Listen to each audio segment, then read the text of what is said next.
regulated militia being necessary to the security of a free state, the right of the people to keep and bear arms shall not be infringed. Welcome to another edition of Bearing Arms, Cam & Company. My name is Cam Edwards. Glad you're with me on the program today.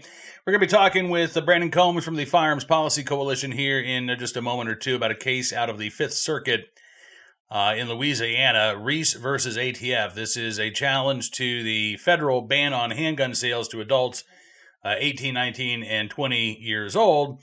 FPC, along with the Second Amendment Foundation, Louisiana Shooting Association, and the individual plaintiffs in this case, won this challenge, at least in the Fifth Circuit Court of Appeals. But the judgment that has been entered by the U.S. District Judge, the trial judge in this case, essentially nullifies that decision. Because even though the judge says this law is unconstitutional, it can still be enforced against pretty much every 18, 19, and 20-year-old, not only across the country, but specifically within the 5th District Court of Appeals jurisdiction. It is disappointing to say the least. Thankfully, FPC and SAF say that they are not done with this fight. Take a look and a listen. Brandon, thanks so much for coming on the program. It's good to see you, sir. It's good to see you. I wish we were talking about a different outcome here in Reese versus ATF. This is so weird. All right, so the background of this case, 5 years ago, right, FPC, Louisiana Shooting Association, and SAF filed this federal lawsuit challenging the ban on handgun sales to adults between the ages of 18 and 20, right? Yeah, that's right. Okay, then a district judge comes back and dismisses that case, I think it was in 2022, during the Biden administration. The Biden administration taking the position that 18 to 20-year-olds should essentially have no right to purchase a handgun. The judge agrees. This case gets appealed up to the Fifth Circuit. Fifth Circuit reverses that decision and says, oh, no, 18 to 20-year-olds, they are vested with their Second Amendment rights, correct? Yeah, that's right. The Fifth Circuit definitely came out strongly and unequivocally and said, look, this class of persons is protected. This is part of the people in the Constitution. And the Fifth Circuit, notably for this case, the Fifth Circuit understood that we were suing on behalf of our members. It said so pretty explicitly in the opinion. These organizations filed on behalf of their members. So, yeah, that's exactly where we're at. Okay, so this case then goes back down to the judge who originally threw out the case. Two sides are supposed to get together and kind of flesh out the scope of the judgment, right? And I guess the plaintiffs and the defendants unable to reach an agreement, right, as to how broad this judgment should be. So the government, and now we're getting into 2025. Now we're getting into the Trump administration. The DOJ, I believe it was back in March, filed, or maybe no, it was July, I guess, filed this motion for judgment that would limit relief to the named plaintiffs, as well as individuals who belong to SAF, FPC, Louisiana Shooting Association. But you all would have to identify those individuals, right? So the government basically, the government's position has been, with respect to this case, you have to say who was a member when the case was filed, right? That's who it applies to. And you got to tell us, and you have to tell us who your members are. That's the government's position. If you want them to be covered, we have to know who they are so that we can adjust our enforcement practices. Obviously, we didn't agree to that. And we wouldn't agree to that. And so, we've had this sort of drawn out dispute over what the judgment should look like. We had proposed a judgment very, very consistent with, virtually every other case these days, to say it has to cover at least these people. And they obviously disagreed. I think this is really part of the government's broader strategy with respect to relief, which, we can all quibble with and certainly disagree with. But I do think that for whatever it's worth, that is what they're doing here, is saying, like, look, if you're not part of a class action, if you're not a certified class, then we're only going to recognize relief with respect to the people that are named as a party. And our position is, well, we are named as a party. It's Firearms Policy Coalition. It's Second Amendment Foundation, right? So these are named parties, for example. And case law on this is very clear. The binding Supreme Court precedent says that associations, such as we are, associations can sue on behalf of their members and get relief on behalf of their members. It doesn't say, well, but only as of the date that you file or only if you turn over your membership list or something silly like that. That's not what the Supreme Court has said repeatedly. So I think it's, our position has been and remains, look, it's your choice. If you want to, if you want to continue enforcing the law or try to, that's sort of on you. If you want to say, hey, you know what? A federal court has said this is unconstitutional. We're going to stop enforcing it for everybody. They have a right to do that. They could do that, but they haven't. And I don't think that they're going to. Which is, I mean, and so, yeah, so we get to the point where the judge basically adopts the DOJ's position yesterday. And the scope of this relief applies to, again, the individual plaintiffs, those FPC, LSA, and SAF members who, as you say, were members at the time this lawsuit was filed 5 years ago, right? Who are now between the ages of 18 and 20. So I think it was the FPC statement who pointed out, you're talking about members who were 13 years old when this lawsuit was filed, right? Who would not have been a party to this lawsuit because at 13, you don't have a right to buy a firearm anyway. That I don't think is in dispute at this point. The relief is also limited to the jurisdiction of the Fifth Circuit, so 3 states. And even though the judge says this law is unconstitutional, it's essentially in effect across the country for every 18, 19, and 20-year-old today, right? Indeed, they've essentially nullified, right? They just nullified the value of this Fifth Circuit opinion saying this law is unconstitutional, stop doing it.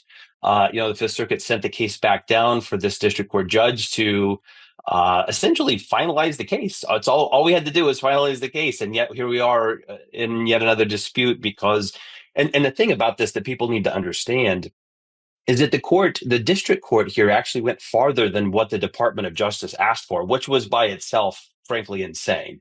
The court actually said, you have this much time to turn over your membership list as of this date. The DOJ didn't ask for that. They knew that would run into First Amendment concerns, right? So I think, even in the DOJ's brief on this subject, they said, well, they could turn it over, but we're not going to require it. We're not saying they have to. We're saying they could, if they wanted to give us a list of people that this would apply to. And in any event, so the district court here actually went farther than what the DOJ asked for and said, well, you have, this much time to turn over your list to the defendants, which of course, everybody I think reacted instantly and said, no, that's not happening. And it's not required. I mean, you can take a membership card into a dealer and show your, whatever organization you're a member of, provided they're a party to this case, you should be able to just show your membership card and say, okay, well, here's my proof, right? Here's a copy. Put it alongside the 4473 or what are you going to do? Mm-hmm. The ATF could tailor, its enforcement practices here very easily, as we pointed out in our briefing. But again, I think that they're sort of dug in. And I don't think, for whatever it's worth, this is about exclusively Second Amendment remedies. I think that the government's position is, broadly speaking, for all cases of all types, this is kind of what they're doing. Yeah. And I suspect that's right. But I wrote about this at Bearing Arms today. It still runs counter to what President Trump wrote in his Second Amendment executive order, which was that the DOJ should look at the positions that the government has been taking in these cases and, again, apply a standard that respects the Second Amendment. You've got a decision here that says this law violates the Second Amendment, and you've got the DOJ saying, well, we want to limit this decision as much as possible. But to me, there's a pretty clear conflict there. And what's really distressing is, I know that the DOJ Civil Rights Division at least had a hand in writing that the terms of the judgment that they wanted to see. And, this is the same division that is taking historic steps to defend the Second Amendment, right? They've argued against Illinois' ban on AR-15s and large capacity magazines before the Seventh Circuit. They're suing the LA Sheriff's Department over delays in concealed carry licenses. And then we see this, and it's perplexing, to say the least. So I might look at this slightly differently. I think based on our experience so far, right? I think that there are 2 DOJs. I think that we saw that during the first Trump administration. I don't think it's the same problem that we saw in the first Trump administration, but I want to point out, I really don't see how the Trump administration is sort of doing what it says yet. I don't think that that's necessarily not where their heart is completely, but the Trump administration's position so far is federal gun control is good and constitutional, and state and local gun control is bad and unconstitutional. If you look at every action they take, and I would challenge listeners, go look at their briefs. They pretty consistently say our stuff is good, their stuff is bad. I think that's kind of where the government's at. And so here, this is a federal gun control law, and they're saying, hey, this is fine. And we're going to defend our law. If you look at every single brief that they have filed and every context in a Second Amendment case, it says the same thing. They said the same thing about suppressors. New Jersey's ban, as an example, bad. Our suppressor law, good, right? It's fine. They've said the same thing about virtually every single issue, if not every single issue. And so I would just point out, I don't think the Trump administration is actually being pro-gun. I think they're being selectively pro-gun, and I think there's a big difference there. That is absolutely worth pointing out. And the suppressor issue, I think, is a perfect example of this because the DOJ, and again, this was a Fifth Circuit case, right? This was the Patterson case. Originally came out and said, no, suppressors aren't protected by the Second Amendment. They then kind of clawed that back, but said, okay, yeah, they're protected, but the NFA requirements, the registration requirements, the $200 tax stamp, that's a modest burden on our right to keep and bear arms, which of course opens the door for that modest burden to be applied to every Second Amendment protected item, right? Which is a very scary proposition. I don't want to go too far afield here, but so you all have won this case, Reese versus ATF. You've won. The DOJ decided not to appeal to the Supreme Court, right? So case moving forward. Is it possible to appeal the terms of the judgment? Yeah, well, I just want to quickly, you kind of tee me up here, so I'll take advantage of that. I want to point out they did not petition to the Supreme Court in this case because they knew they would lose. This is another example of sort of how they're being selective. The cases they are asking the Supreme Court to review are bad cases. Do you remember U.S. versus Rahimi just a couple of, just a little bit ago? Mm-hmm. They are trying to get the Supreme Court to look very strongly at cases that are bad for the Second Amendment, and they are very much not taking good cases to the Supreme Court because they know either they have to agree with us or they have to likely tee up a loss for themselves. Part of the strategy they're doing here is putting the worst cases at the Supreme Court front and center. But in any event, just to go back to your question. Yeah, there's absolutely a way for us to appeal this, and we will. We're working on it right now. The first thing I'm happy to report is that we are going to be asking the government, essentially, to agree that the court should stay this craziness, this judgment that says you have so long to turn over your membership lists. I think the government's probably going to agree to that because it's just not worth, for them anyway, right? It's probably not worth anything to fight over. So we're hopeful that that'll be the first thing that the government will agree to stay there, and then we'll present that to the court and say, hey, look, we clearly need to deal with this, but can you at least hold off on enforcement of this part of your decision while we work this out? Okay. So that'll be the first thing that everybody should see. And then after that, absolutely, we're going to be appealing and addressing this. There's just no way that this is acceptable or even follows binding case law. So we'll be working on it. And correct me if I'm wrong. Wasn't the initial complaint a facial challenge? I mean, it didn't just apply to the named plaintiffs and to the organizations, right? It applied across the board, right? So that's where, I mean, there was an as applied component to it. That was not decided. It didn't need to be because the court, the Fifth Circuit decided the case facially and said, look, this is just unconstitutional, period, right? There was an as applied challenge, but it was moot given the facial claim prevailing. That's even odder then that the scope of this judgment, if this was ruled unconstitutional on its face, there's no application in which this would be constitutional, that the remedy supplied by the judge is so limited in scope to essentially being nil. It is very odd to say the least, concerning, challenging. So many things we could say about this, but look, people have a right. The Fifth Circuit very, very clearly said, absolutely, these people have a right. And now we're arguing about, who gets the relief, who gets to, actually take advantage of that. It's sadly something that shouldn't be a fight today. It really should just be a very straightforward thing that says all of these people get to exercise their rights, and yet here we are. Yeah. And, and the Supreme Court will have a chance to consider this issue, right? Because this is one of several lawsuits. You've got a couple of cases out of the Fourth Circuit that I guess pending review by the Supreme Court. There's Henry versus Glass, which challenges Florida's ban. Florida Attorney General James Othmeyer has declined to defend that ban on gun sales to 18 to 20-year-olds. So we'll see what happens there. But even if the DOJ doesn't want this particular case to go before the Supreme Court, I don't think they can duck the issue entirely. Whether the court wants to take up this issue, I guess, is another question. But they'll get the opportunity.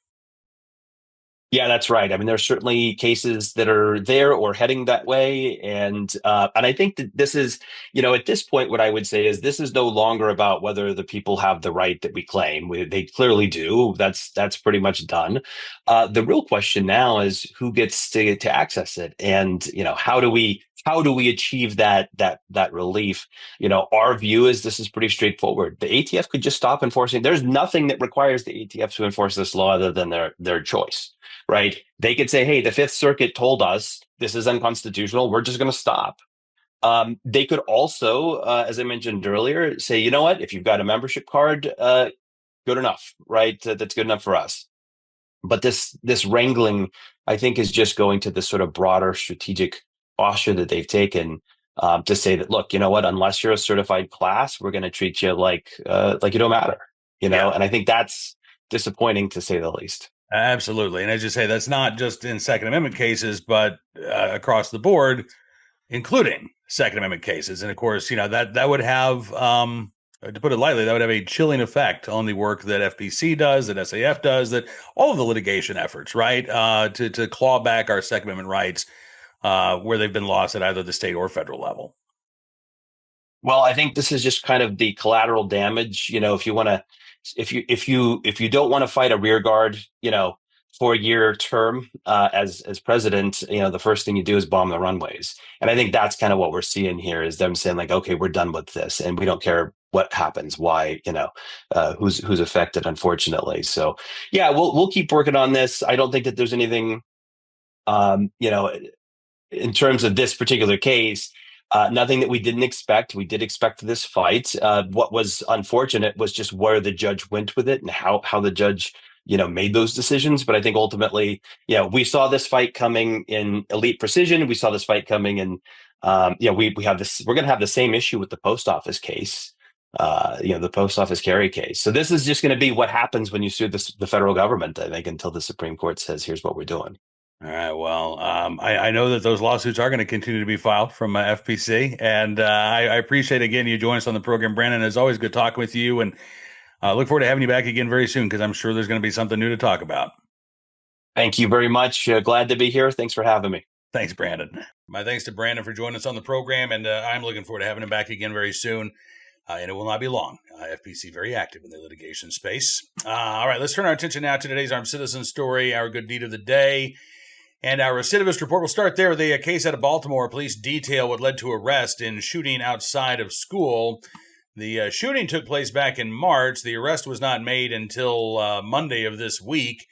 18-year-old Chala Haywood, charged with first-degree murder, being held without bond. Police say that he chased a teenage victim to a school and then used 2 firearms to shoot and kill him. According to WBAL in Baltimore, a bail review hearing was postponed yesterday because Haywood is in Baltimore City Jail for violating his probation on a separate charge of illegally possessing a firearm. 16-year-old Kamal Campbell was shot at a shopping center there in Baltimore. He then ran to this school where he collapsed and was shot again multiple times. Campbell ultimately passed away at a hospital. Haywood was on probation at the time of that shooting, according to police. So, again, here's the question. And I know Fox News ran a big story yesterday. I think my colleague Tom Knight may have even written about this at Bearing Arms, about Ivan Bates, the state's attorney there in Baltimore, crediting his efforts to go after repeat violent offenders, hold them without bond, make sure that they are getting as much prison time as possible. He's crediting his program for dramatically reducing violent crime and homicides in Baltimore. And I'm sure that actually has something to do with it, because, again, we are talking about a small number of individuals who are responsible for an outsized portion of violent crime.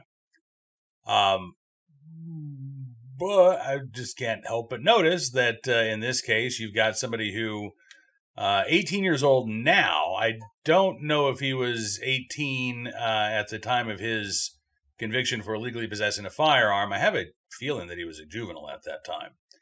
And again, a slap on the wrist for illegally possessing that firearm, sentenced to probation, little to no jail time whatsoever. Easily able to illegally acquire multiple firearms, according to police, right? And then allegedly use them in the commission of a homicide, which does, again, beg the question of, okay, what's happening in the juvenile justice system in Maryland? Because we've seen cases before where individuals as young as 12, 13 years old are committing armed robberies. They're being released to their parents. And any sort of punishment that they receive from a juvenile court, very limited in scope. It's not like they're being held until they turn 21. Oftentimes, there is no detention whatsoever after they've been convicted or pled guilty to a violent criminal offense. So I'm glad to see the progress that's being made in Baltimore. It is significant, and after nearly a decade where every year Baltimore had over 300 homicides, it's a significant improvement. But I think there's still a long way to go before the criminal justice system in the state of Maryland treats violent offenders as tough as they treat lawful gun owners.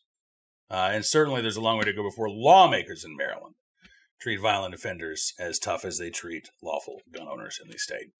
On to today's armed citizen story, which actually is a little different than what we normally talk about. So just ran across this headline this morning. Self-defense law applies to bedrooms, Arizona Supreme Court says. So this case does not involve a firearm. It actually involves a microphone stand. There was a guy named John Brown, lives in Pima County. He was found guilty of attacking a neighbor with a microphone stand after the neighbor and his girlfriend entered his room. Brown lived with the guy's girlfriend, but apparently the two had separate rooms. His girlfriend had invited the neighbor, who was someone that Brown had previously gotten in a fight with, over to the house. Brown said, I don't want to be here. I don't like this guy. He left him alone, went to his bedroom, locked the door. His girlfriend then broke open the lock for some stupid reason. And then the neighbor tried to enter Brown's bedroom, which is when Brown attacked him. At trial, Brown asked that the jury be taught about state law that allows a person to claim self-defense if they attack someone entering their residential structure uninvited. But the judge denied that request, saying that his bedroom was not a residential structure, and that the neighbor had been invited over by another person living in the home. So he was found guilty. He was convicted, sentenced to 5 years in prison. John Brown appealed that ruling. He lost the appeal, and then he asked the Arizona Supreme Court to review the case. According to, I believe this is the Arizona Republic, 5 out of the 6 justices disagreed with the lower court's decision not to let the jury consider the residential self-defense argument. Justice James Bean, writing for the majority of the Arizona Supreme Court, said that the way that the state law is written, Brown's bedroom should have been considered a residential structure in and of itself. According to the justices, there are 3 things that make any space a legally recognized residential structure. It has to be a structure, movable or immovable, permanent or temporary, and adapted for human residence. It should be enclosed, have sides and a floor. It must be a place for lodging, because it's a residence, right? So you got to be able to sleep there. Also has to be separately securable, meaning that the entry point can be locked or secured. And in this case, John Brown's bedroom door had its own lock. And the judge said his room fits all of those points. He locked the door, and it can be said that any person breaking into that room was, in fact, uninvited. So They vacated Brown's verdict. They sent the case back to Pima County Superior Court for a new trial. I suspect if the jury is allowed to consider this law, that Mr. Brown is not going to get convicted, but we'll see what happens. In fact, we'll see if prosecutors even recharge Brown with assault after the Supreme Court's ruling. But to me, this makes perfect sense. There are a lot of people who may live in a single-family home or even a multi-bedroom apartment or condo with roommates, not necessarily family members, but with roommates, or even if we're talking about a family member, let's say your brother, your sister, your mom or dad, your grandparents, whoever, your son or daughter invites somebody over to the house that you don't like, that you've had problems with in the past. You say, I want to remove myself from the situation altogether. And yet that person does not allow you to do so because they break in through the door of your bedroom. Do you have a right to protect yourself in those circumstances? I would argue that yes, you do. Now, again, in this case, John Brown did not use lethal force. It sounds like he didn't believe maybe his life was in danger at that point, but he wanted this individual to get out of his space. And under Arizona law, he was allowed to use force to do that.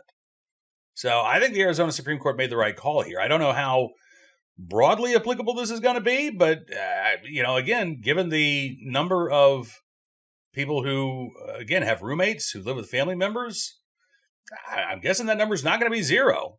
So we'll keep our eyes open for any news out of Pima County as to whether or not they're going to recharge John Brown in this case. Finally, today, our good deed of the day, in the right place at the right time, willing and able to do the right thing down in the Lone Star State of Texas.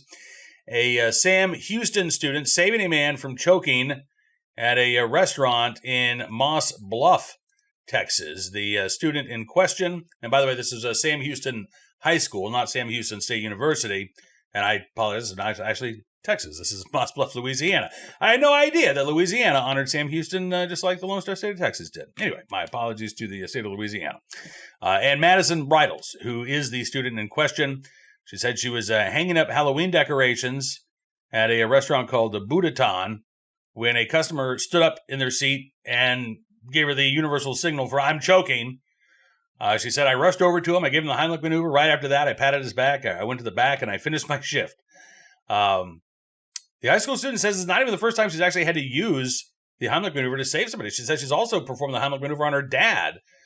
She says, I was never really properly taught. The first time I did it was when my dad was choking on his own throw up. He kind of walked me through it when he was choking. And she said, I just kind of put that into action last Wednesday night. One of her coworkers, Grace Ardon, says, I was hanging up decorations with her as my table. She said, I'm just so proud of her because I had no idea what to do. I was looking around to see if anybody knew the Heimlich or anything, and she just jumped into action really fast. Bridal says she does not see herself as a hero. She says it was just a natural reaction. She says if it was anybody, I would have done it to anybody, honestly. Well, honestly, Bridals, Ms. Bridals, in the right place at the right time, willing and able to do the right thing. That's something very important, and you fit the bill in all of those circumstances. So you may not call yourself a hero, but you definitely performed a good deed. Madison Bridals there in Moss Bluff, Louisiana. All right, that's going to do it for this edition of Bearing Arms Cam & Company. I want to thank you for being a part of the program as always. I'm looking forward to seeing you back here again tomorrow. Be sure to check out bearingarms.com, though in the meantime, keeping up to date on all of the latest Second Amendment news and information from all across the nation, including the red flag referendum in Maine, where the gun control lobby is spending big.